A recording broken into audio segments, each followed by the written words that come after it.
Un match de plus où il est décisif et c'est dommage qu'il soit pas plus récompensé que ça car sa première mi-temps a été très très bonne. Ça fait 3 matchs pour Rashford, 3 fois il est décisif au Barça. 2 buts, 3 passes D sur un corner très bien tiré de sa part, conclu par Araujo. Ça fait d'ailleurs très plaisir de voir Araujo à ce niveau. Les gars, je vous le dis, Marcus Rashford monte en puissance et on voit tous très bien, on a des yeux, à quel point il reprend confiance, à quel point il n'a pas peur de tenter. Les missiles qu'il envoie aujourd'hui, c'est juste dommage que le gardien a fait son match. Parce qu'il aurait pu finir avec au moins un but, au moins un. Un joueur que tu peux jouer à gauche, à droite, en pointe. Et pour l'instant, que ce soit à gauche ou à droite, il fait le boulot. Je pense que vous vous rendez pas compte de la lourde responsabilité qu'il avait. Remplacer le meilleur joueur du club. Et bien, il répond présent en étant tout le temps décisif. Et moi, les gars, je vous le dis, je vous spoil. Vous allez voir quand il sera associé à Baldé. Quand Marcus Rashford sera super seul, que Rafinha regagnera son côté gauche et que Lamine Yamal jouera à droite. Rashford rentrera à la 60e, 70e et qu'il sera accompagné de Baldé. Vous verrez comment ce sera beaucoup plus simple sur son côté. Parce qu'avec Gérard Martin, c'est un peu plus compliqué. Car il laisse un peu Rashford en 2v1. Un truc qui sera totalement différent avec Baldé. Car on sait tous très bien à quel point il aime bien prendre la profondeur. En tout cas, il devient de plus en plus intéressant. Et moi, je vous le dis, il est impossible qu'il réussisse pas au FC Barcelone. En bref, sinon vous les gars, vous en pensez quoi? Ramenez-vous sur Impatience en nuit. Flick ce soir, c'est coaching gagnant tout simplement. Casado qui avait beaucoup de mal en première mi-temps, Flick a fait rentrer De Jong et tout s'est passé autrement. Avec un excellent Pedri ce soir, malgré le fait qu'ils étaient plusieurs à le défendre, qui laissait beaucoup plus de liberté à De Jong, contrairement à un profil comme Casado qui a plus de facilité à participer au jeu, surtout à casser des lignes. C'est De Jong qui envoie une superbe passe pour l'ancien, l'éternel Robert Lewandowski, un autre joueur qui est rentré en deuxième mi-temps. Franchement, le coaching de Flick ce soir, chapeau. L'entrée de Koundé à droite, donc du coup Eric Garcia à gauche, sachant que Gérard Martin avait beaucoup de mal sur son côté. La sortie de Rafinha, j'espère que c'est rien de grave, c'est vraiment du coaching. Pour l'entrée de Robert Lewandowski qui est du coup buteur sur la passe de De Jong. Franchement, excellent coaching de la part de Flick. Un match de plus où Lewandowski est sur le banc et lorsqu'il rentre, il marque directement. Mais ce qui me frustre un peu, c'est cette boucle éternelle entre Fermin et Olmo. Dani Olmo qui est titulaire, sachant que son dernier match ce week-end était correct et qui malheureusement enchaîne pas. Le 10 du FC Barcelone ne peut pas se permettre d'avoir autant de déchets. On sait tous très bien que Dani Olmo est capable du meilleur, on l'a tous très bien vu à l'Euro. J'aimerais juste qu'on retrouve le Dani Olmo de l'Euro ou le Dani Olmo du début de saison de l'année dernière. Bref, j'espère qu'il va se réveiller. Sinon vous les gars, vous en pensez quoi? Ramenez-vous sur n'importe on s'ennuie. Les gars, qu'est-ce qu'il ne sait pas faire?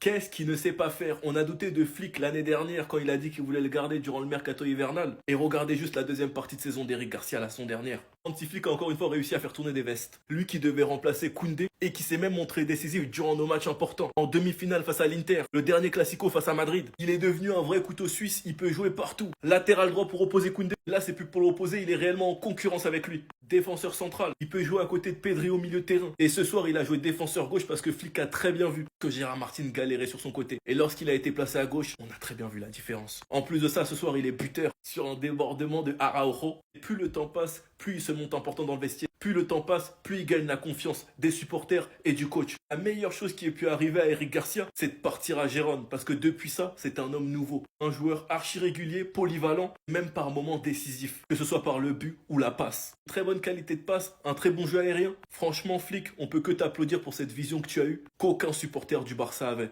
Enfin bref, sinon vous les gars, vous en pensez quoi? Ramenez-vous sur cette personne, on s'ennuie. Dire la vérité, vous savez pourquoi je détestais Frankie de Jong? C'est parce qu'un jour, il était à la Tour Eiffel et j'ai demandé une photo avec lui. Il était avec sa meuf, il m'a dit non. Conflit, il part de là en vrai. C'est vraiment pour ça. Mais footballistiquement parlant, il est trop fort, mec. Dès qu'il est entré, on a senti de la sérénité au milieu de terrain. Lui et Pedri, quand ils jouent ensemble, c'est la magie. C'est la magie. Rentre une passe D pour Robert Lewandowski. Et d'ailleurs, le Barça, pour trouver un successeur de Lewandowski, ils vont galérer parce qu'on a un véritable avant-centre. Le but qu'il met de la tête, c'est vraiment un but de numéro 9. Et dans le domaine aérien, regardez la détente, jeu de tête, bon pivot. C'est ça un vrai neuf, les gars. Je ne pas Ferran Torres qui a fait plutôt un bon match, parce qu'il est quand même pour quelque chose sur l'égalisation d'Eric Garcia. Le très très bon contrôle, frappe, retourné. Bon, Eric Garcia repasse derrière pour reprendre. Aussi Marcus Rashford qui a quand même beaucoup sollicité le gardien adverse. Il aurait pu marquer en première mi-temps. Et voilà, ils ont eu un très bon gardien. Le plus important, c'est les 3 points. Le Barça sort du piège d'Oviedo. Petite bonne équipe quand même à surveiller sur le reste de la Liga. Et tout de suite, ça ne mérite pas des excuses, mais il a fait un bon match. Il faut le dire quand il fait des bons matchs. Ronaldo aujourd'hui, son match, il a été très très très convaincant. Auteur d'un but sur coup de pied arrêté. Pour une fois que ta grande taille elle te sert à quelque chose, il est impliqué sur le but d'Eric Garcia parce que c'est lui qui est percutant sur le couloir gauche et qui fait ce centre sur Ferran Torres. Et Garcia aussi, il faut en parler. Il me fait tellement penser à Inigo Martinez dans le caractère. C'est pas le même style, mais Eh, ce mec-là, c'est trop comment il est fort. Auteur d'un but, un renard des surfaces, je sais pas ce qu'il faisait là-bas. Auteur aussi d'un très gros sauvetage en première mi-temps, parce que les joueurs d'Oviedo, à un moment donné, ils ont eu une occasion de but, mais heureusement qu'il était là. Au niveau des tops défensivement, c'est Araujo et Eric Garcia. Maintenant, je veux mettre la pression à personne, mais Gérard Martin, le match qu'il fait aujourd'hui, il est pas bon. Techniquement, aujourd'hui, il perd énormément de ballons. Offensivement, il s'est fait allumer sur son couloir. Les joueurs d'Oviedo, à chaque fois qu'ils arrivaient à avoir une occasion de but, c'est parce qu'ils passaient par son côté. Des ailiers percutants, tu vas en avoir, et ce sera pas du niveau d'aujourd'hui, hein. Ils sont largement plus forts, hein. Donc bon, Gérard, on veut pas te mettre la pression, mais on s'inquiète, on a peur. Euro, qu'est-ce qui se passe? Victoire 3-1 du Barça. Victoire pas aussi facile qu'on peut le prétendre. Mais Oviedo a joué le jeu et faut les féliciter. Olmo, alors toi Olmo, attends-toi dans la vidéo après toi. Toi, au final, est-ce que tu n'as pas menti? On va attendre les grands matchs. Mais ailier gauche, but de la tête. Est-ce qu'il n'aurait quand même pas menti? Quand il dit qu'il arrive à son prime, on va attendre un peu. Oviedo ouvrira le score sur une erreur de Yann Garcia, que j'ai évidemment saucé hier comme par hasard. Soit avec Fricandel qui s'est transformé en Neuer. Don qui est là partout alors que c'était à 10 ans ton prime. Et même Eric Bailly aussi, qui est méchant. Araujo va tout débloquer. Sans Araujo. Ferran Torres qui va essayer de marquer. Eric Garcia va marquer en fait. Couteau suisse. À gauche, à droite, centrale, milieu. Bref, c'est surtout l'entrée de Frenkie qui va rassurer tout le monde. Et ouais, passeur sur la tête de Lewandowski, venu saouler la charnière centrale, même s'il faisait un bon match. Ferran Torres était trop gentil. Dit de mettre du respect sur De Jong, vous avez voulu le vendre pour mettre Casado titulaire. MDR, vous, encore une fois, vous l'avez attaqué alors qu'elle a été blessée 3 fois à la même cheville. C'est Pedri, encore une fois pour ton football. Mais De Jong est venu beaucoup le soulager.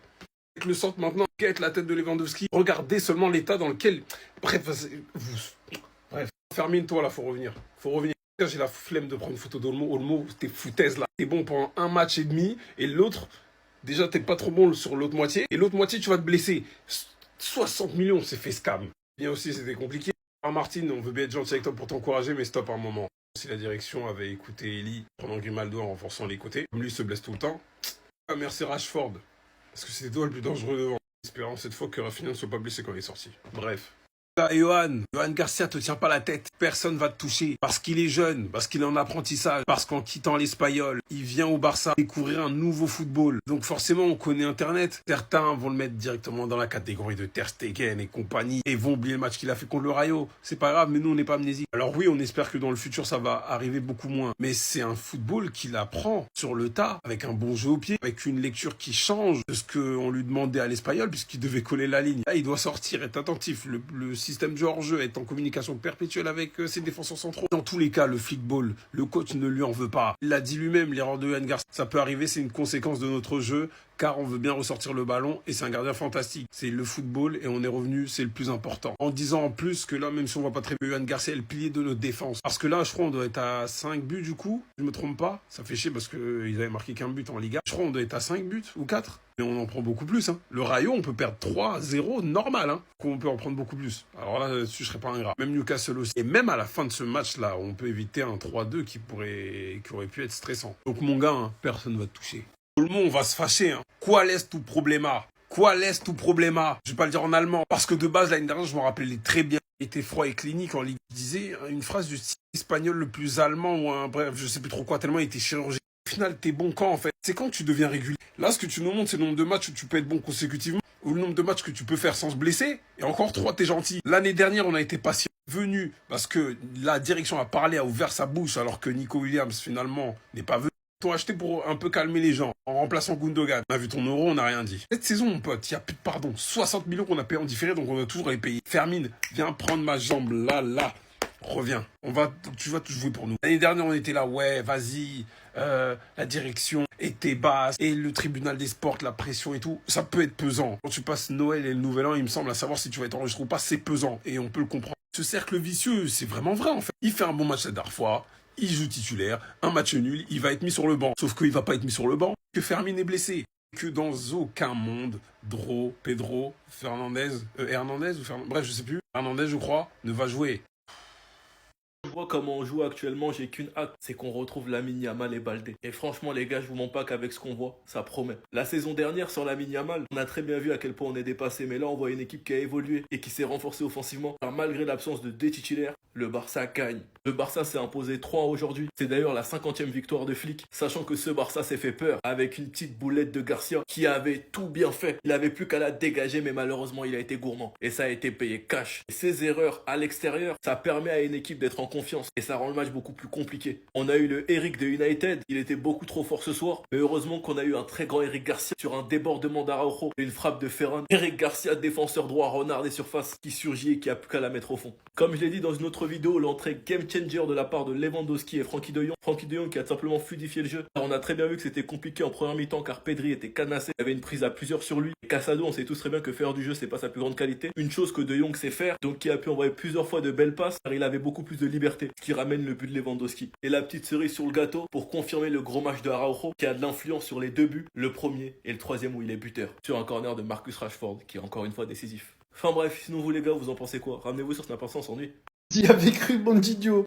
Pas de défaite aujourd'hui. Victoire 3-1. Et avant de commencer le débrief, Anims Gavi. Bien évidemment qu'on pense à Gavi. Dans ces moments durs, même les supporters sont derrière toi. De toute façon, chose qui fâche d'entrée. Rendez-nous Fermine en fait. Non, rendez-moi Fermine. Il y a des joueurs qu'on critique qui répondent présent.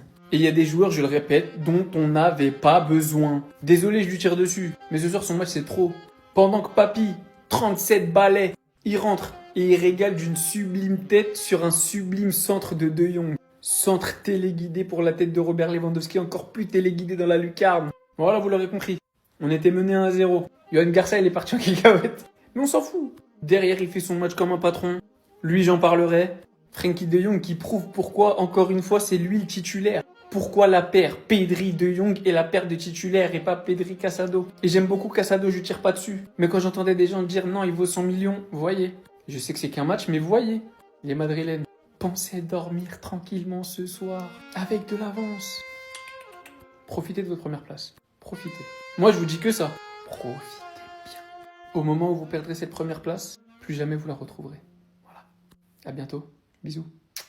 Pour qui je prends le crâne d'œuf là? Il commence à me taper sur le système. Après nous avoir exterminé Gavi, qui s'est fait, je le rappelle, les croisés à cause de lui, parce qu'il a décidé de pas sortir après une première alerte, et qui aujourd'hui s'est fait opérer du ménisque, et va rater la saison pendant 5 mois. Boule de billard, il a repris. Et il a déclaré, Hansi Flick m'accuse de ne pas bien gérer la mine. Je ne me souviens plus de ce qu'il a dit et je m'en fiche. Vous voyez, c'est à ça qu'on reconnaît un bon sélectionneur ou pas. Le Barça est le plus gros producteur de joueurs pour la sélection espagnole actuellement et par le passé. Aujourd'hui, Baldé peut être sélectionné même s'il ne l'est pas. Koubarsi est sélectionné, Dani Olmo est sélectionné, Gavi est sélectionné, Pedri est sélectionné, Lamine Yamal est sélectionné, Fermin est sélectionné. Concrètement, tu peux même rajouter Eric Garcia, Johan Garcia.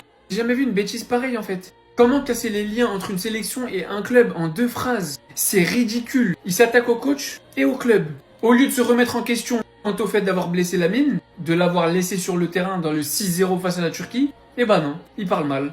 Moi les coachs comme ça, je peux pas.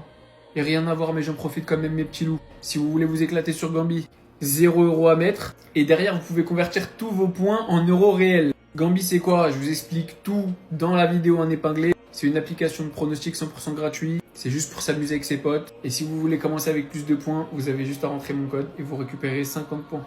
Le lien il est dans la bio et l'application dans la description. Et je vais te revoir l'action. Oh là, il est trop fou. Et moi je m'en fous. On a pris un but, il est parti en cacahuète, Johan Garcia. Guettez où il est. Il y a 4 défenseurs derrière lui. Mais moi c'est pas ça. C'est qui notre gardien? Qui es-tu? C'est même dans sa dinguerie. Dites-vous, il est sorti. Avant de faire cette passe catastrophique à un fantôme, allez revoir l'action s'il vous plaît. Il est sorti, sombrero de la cuisse du genou. Derrière, il passe son corps devant le joueur de l'équipe adverse pour faire un contrôle délicieux pied gauche alors qu'il est droitier. Et derrière, il enchaîne. Qui es-tu? Et le pire dans tout ça. Non, parce que bon, sa dinguerie, voilà, sa dinguerie, c'est une dinguerie. Il fait une passe à Casper, l'attaquant la récupère, tire et but. Il aurait dû faire une Karius ce soir. S'effondrer. Le mec, il a fait une dinguerie. Il permet à Oviedo d'ouvrir le score dans un match qui était déjà bien compliqué, bien verrouillé, où on avait du mal. Et en plus de te faire une sortie digne d'un attaquant, et on peut dire au FC Barcelone qu'on a un goal, un gardien de but plus technique que des attaquants d'équipe adverse, que des ailiers d'équipe adverse. On l'a vu avec son petit extérieur le dernier match, et aujourd'hui avec sa sortie. Derrière, il sort quand même un match de patron. Tous les arrêts décisifs dans la fin du match, il les a fait comme si de rien n'était. C'est un malade. Voilà les gars, je vous le répète, on l'a payé 25 millions. Non, dans le football d'aujourd'hui, on a payé ce gardien 25 millions. Non, juste réalisé. Voilà, gingembre.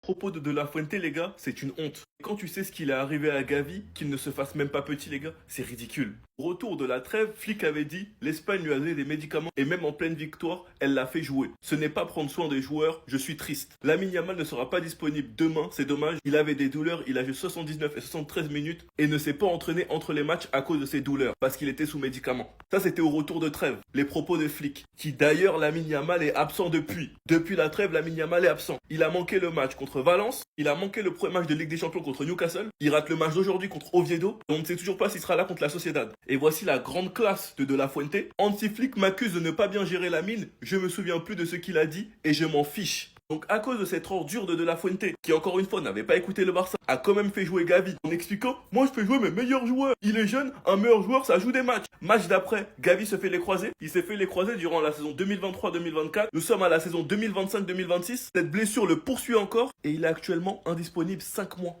5 mois et il devrait peut-être rater la Coupe du Monde. On ne sait pas s'il sera en jambes, vu qu'il n'aura pas enchaîné. Et concernant Lamine Yamal, il a certes eu des dégâts physiques et a manqué 3 matchs avec le Barça, mais il y a aussi des dégâts mentaux, avec tout le harcèlement qu'il a subi sur Internet à cause de cette blessure. Certains racontent tout plein de bêtises à son sujet et ça c'est à cause d'une personne, c'est De La Fuente. Et quand je vois comment il s'amuse à faire le coq, alors que la sélection espagnole n'est rien sans le Barça, j'espère vraiment que des mesures seront prises. Enfin bref, sinon vous les gars, vous en pensez quoi? Ramenez-vous sur la personne entendu.